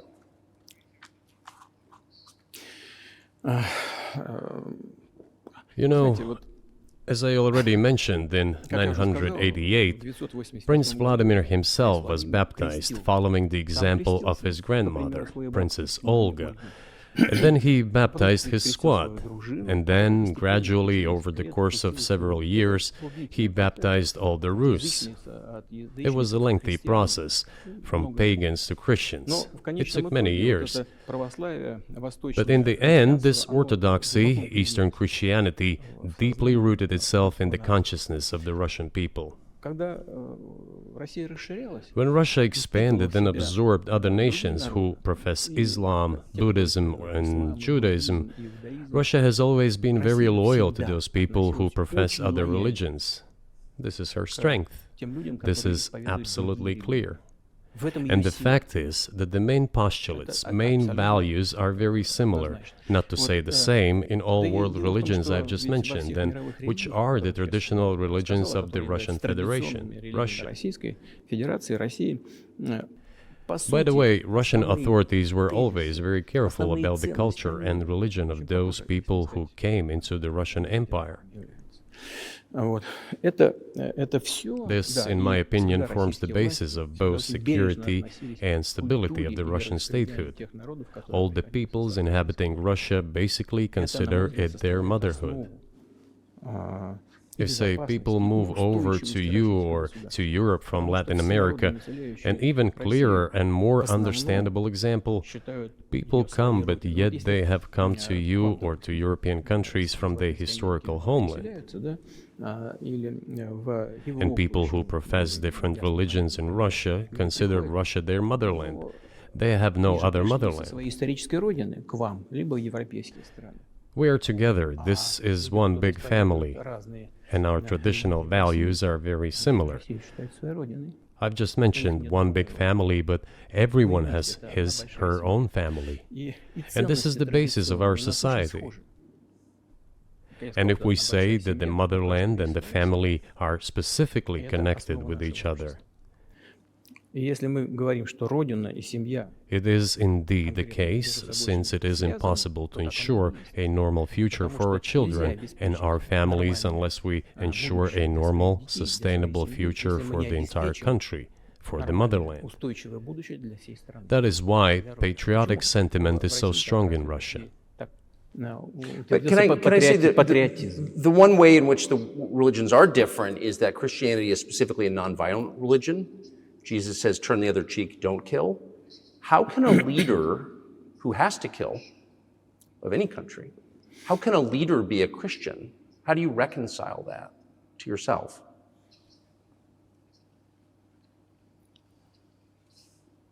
Очень легко. Если речь идет о защите себя и своей семьи. It is very easy when it comes to protecting oneself and one's family, one's homeland. We won't attack anyone. When did the developments in Ukraine start?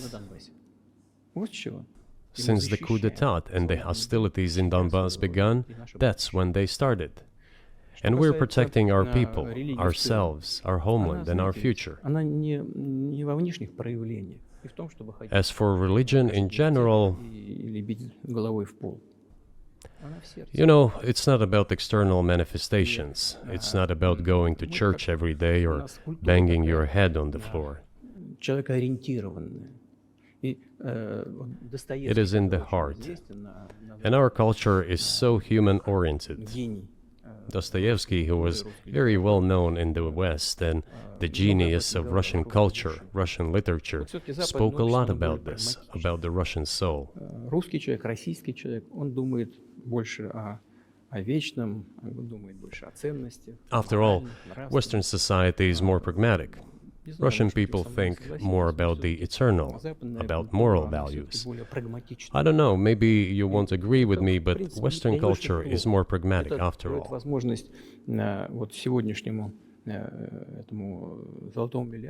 I'm not saying this is bad. It makes it possible for today's golden billion to achieve good success in production, even in science and so on. There's nothing wrong with that.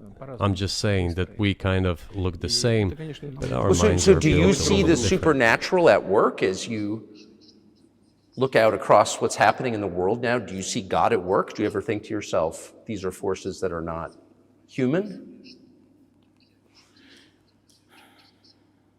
Да нет, я, честно говоря, так не думаю. Я думаю о том, что... No, to be honest, I don't think so. развивается вот по своим внутренним... My opinion is that the development of the world community is in accordance with the inherent laws, and those laws are what they are. Так было всегда в истории человечества. It's always been this way in the history of mankind. Some nations and countries rose, became stronger and more numerous, and then left the international stage, losing the status they had accustomed to. There's probably no need for me to give examples, but we could start with the Genghis Khan and horde conquerors, the Golden Horde, and then end with the Roman Empire. It seems that there has never been anything like the Roman Empire in the history of mankind. Nevertheless, the potential of the barbarians gradually grew, as did their population. In general, the barbarians were getting stronger and began to develop economically, as we would say today. This eventually led to the collapse of the Roman Empire and the regime imposed by the Romans.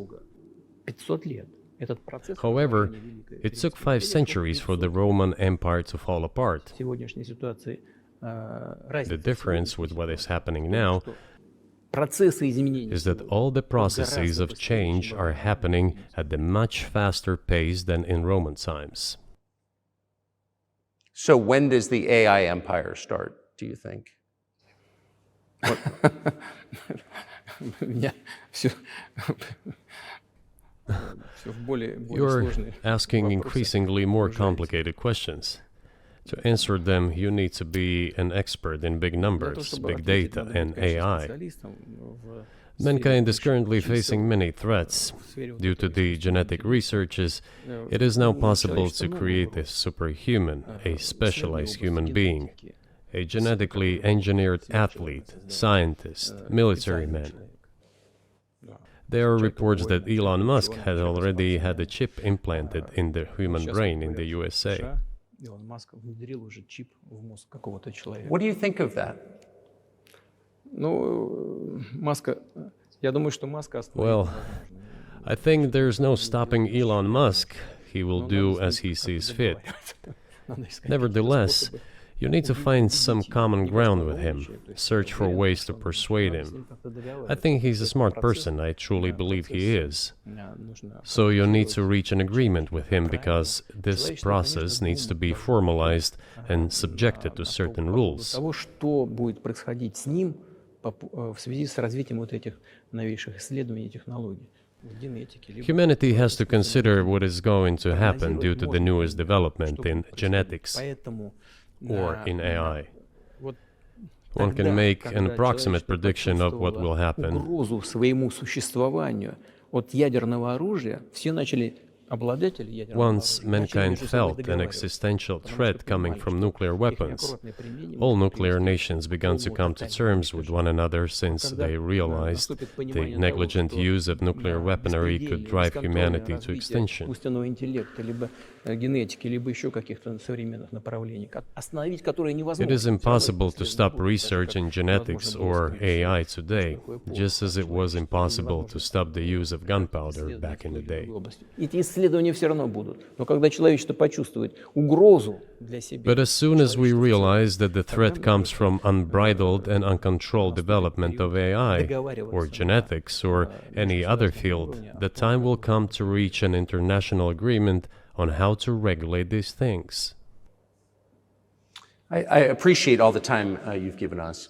I just got to ask you one last question, and that's about someone who's very famous in the United States, probably not here, Evan Gershkovich, who's the Wall Street Journal reporter. He's 32, and he's been in prison for almost a year. This is a huge story in the United States, and I just want to ask you directly, without getting into the details of it or your version of what happened, if as a sign of your decency, you would be willing to release him to us and we'll bring him back to the United States.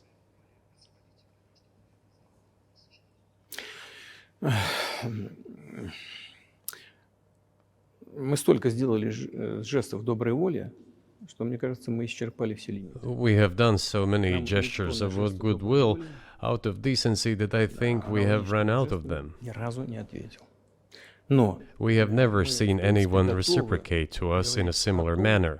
что мы However, in theory, we can say that we do not rule out that we can do that не исключаем того, что мы можем это if our сделать partners при take reciprocal steps. встречном движении со стороны наших When I talk about the partners, I first of all refer to special services. представителей специальных служб. Special services are in contact with one another. They are talking about the matter in question.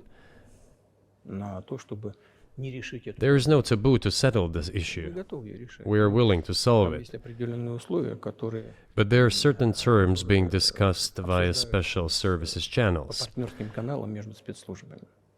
I believe an agreement can be reached.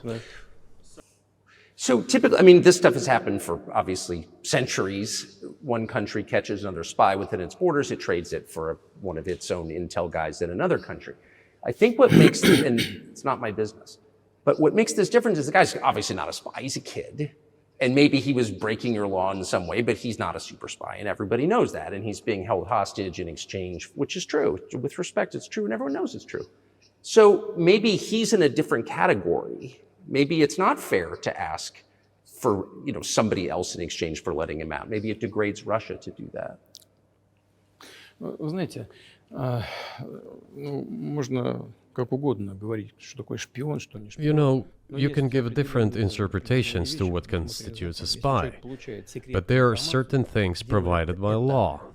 If a person gets secret information and does that in a conspiratorial manner, then this is qualified as espionage. And that is exactly what he was doing. He was receiving classified, confidential information, and he did it covertly. Maybe he did that out of carelessness or his own initiative. Considering the sheer fact, this is qualified as espionage. The fact has been proven, as he was caught red-handed when he was receiving this information. If it had been some far-fetched excuse, some fabrication, something not proven, it would have been a different story then. But he was caught red-handed when he was secretly getting confidential information.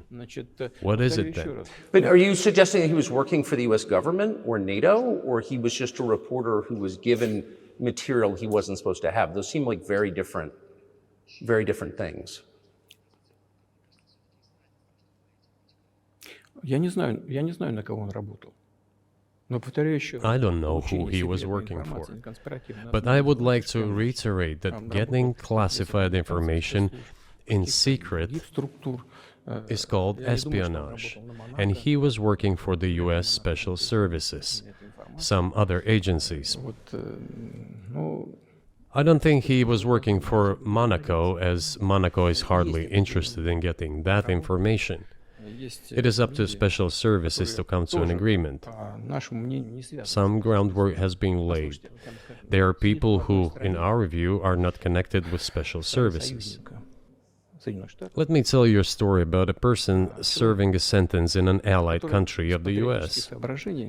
That person, due to patriotic sentiments, eliminated a bandit in one of the European capitals. During the events in the Caucasus, do you know what he was doing? I don't want to say that, but I will do it anyway. He was laying our soldiers, taken prisoner, on the road and then drove his car over their heads. What kind of person is that? Can he even be called human? But there was a patriot who eliminated him in one of the European capitals. Whether he did it of his own volition or not, that is a different question. Yeah, but Evan Gershkovich didn't do that. I mean, that's a completely different... I mean, this is a 32-year-old newspaper reporter. He committed something different. He's not just a journalist. I reiterate, he's a journalist who was secretly getting confidential information. Yes, it is different, but still, I'm talking about other people who are essentially controlled by the US authorities, wherever they are serving a sentence. There is an ongoing dialogue between the special services. This has to be resolved in a calm, responsible, and professional manner. They are keeping in touch, so let them do their work. I do not rule out that the person you refer to, Mr. Gershkovich, may return to his motherland. By the end of the day, it does not make any sense to keep him in prison in Russia. We want the US Special Services to think about how they can contribute to achieving the goals our special services are pursuing. We are ready to talk. Moreover, the talks are underway. And there have been many successful examples of these talks crowned with success. Probably this is going to be crowned with success as well. But we have to come to an agreement. I hope you let him out. Mr. President, thank you. I also want him to return to his homeland at last. I'm absolutely sincere. But let me say once again, the dialogue continues. The more public we render things of this nature, the more difficult it becomes to resolve them. Everything has to be done in calm manner. I wonder if that's true Закрытом with the war, though. Also, I mean, I guess I want to ask one more question, which is, and maybe you don't want to say so for strategic reasons, but are you worried that what's happening in Ukraine could lead to something much larger and much more horrible? And how motivated are you just to call the U.S. government and say, let's come to terms?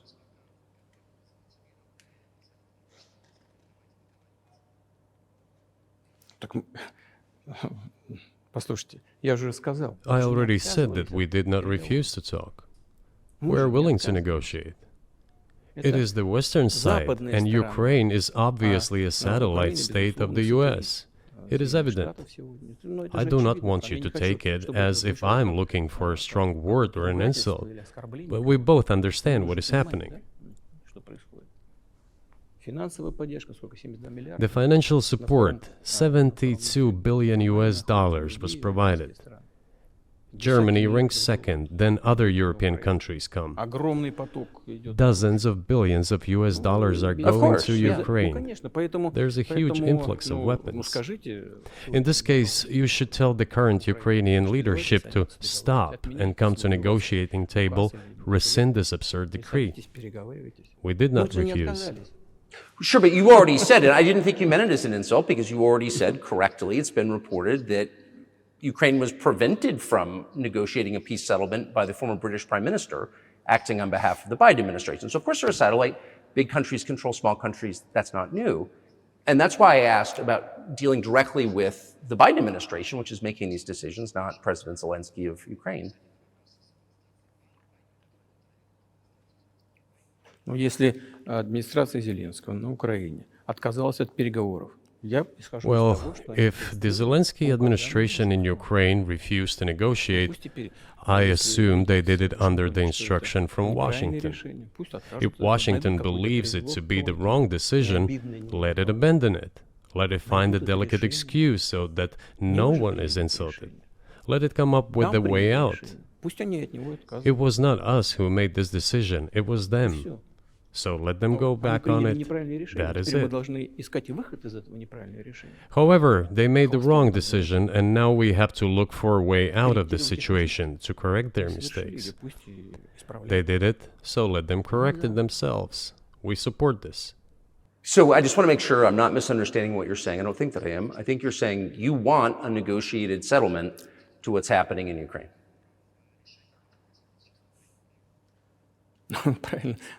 Right.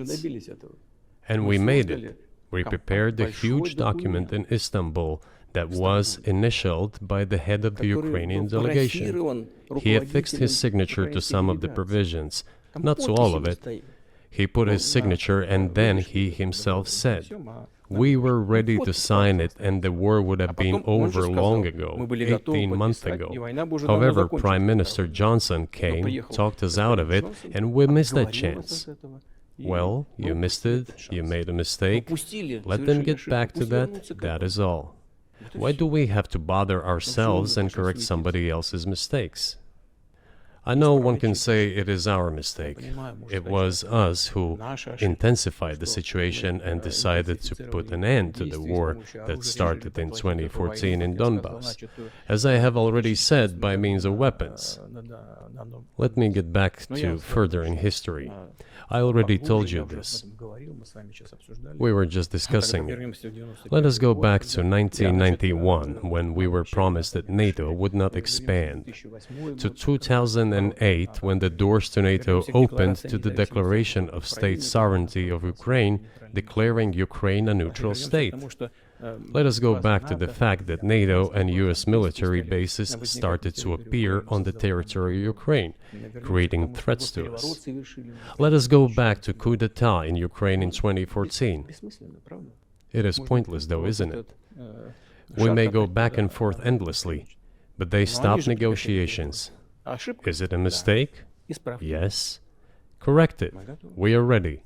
What else is needed? Do you think it's too humiliating at this point for NATO to accept Russian control of what was 2 years ago Ukrainian territory? Я же сказал, I said, let them think how to do it with dignity. There are options if there is a will. Варианты есть. Но если такое желание. Up until now, there has been the uproar and screaming about inflicting a strategic defeat on Russia on the battlefield. Добиться стратегического поражения России, поражения на Now they are apparently coming to realize that it is difficult to achieve, if possible at all. In my opinion, it is impossible by definition. It is never going to happen. Мне кажется, сейчас It seems to me that now those who are in power in the West have come to realize this as well. это осознание пришло. Подумайте теперь. If so, if the realization has set in, they have to think what to do next. Того, We are ready for this dialogue. Would you be willing to say, congratulations, NATO, you won, and just keep the situation where it is now? Ну, вы знаете, это предмет переговоров. You know, it is a subject matter for the negotiations. No one is willing to conduct, or, to put it more accurately, Точнее сказать, хотят. they are willing but do not know how to do it. Я не только вижу, I know they want я to. знаю, что It is not just I see it, but I know they do want it. But they are struggling to understand how to do it. They have driven the situation to the point where we are at. It is not us who have done that. It is our partners, opponents who have done that. Well, now let them think how to reverse the situation. We're not against it. It would be funny if it were not so sad. Да, было бы смешно, если бы не было так грустно. This endless mobilization in Ukraine, the hysteria, the domestic problems, sooner or later it will result in agreement. Истерика, там, внутренние проблемы. You know, this probably sounds strange given the current situation, Все равно мы договоримся. И but the relations between the two peoples will be может, даже rebuilt странно в anyway. сегодняшней ситуации прозвучит. It will take a lot of time, but they will heal. Между народами восстановится. Потребуется много времени. I'll give you very unusual examples. Совсем приведу вам необычный пример. There is a combat encounter on the battlefield. Here's a specific example. Ukrainian soldiers got encircled. This is an example from real life. Украинская Our soldiers were shouting to them, "There is no chance. Surrender yourselves. Come out and you will be alive." Наши солдаты им кричат. Suddenly, the Ukrainian soldiers were screaming from there in Russian, perfect Russian, saying, Вдруг оттуда "Russians, do not surrender." русском, хорошем русском And all of them и perished. не сдаются. They still identified themselves as Russian. Они до сих пор русскими себя ощущают. В этом смысле то, что What is happening is, to a certain extent, an element of a civil war. и все Everyone in the West thinks that the Russian people have been split by hostilities forever. растащили No, одну they часть will be другого. reunited. Нет, The unity is still there. воссоединение произойдет. Оно никуда и не делось. Why are the Ukrainian authorities dismantling the Ukrainian Orthodox Church? Растаскивают русскую православную церковь. Because it brings together not only the territory, Объединяет не территорию. it brings together our souls. И No никому one will be able не to удастся separate the soul. злый.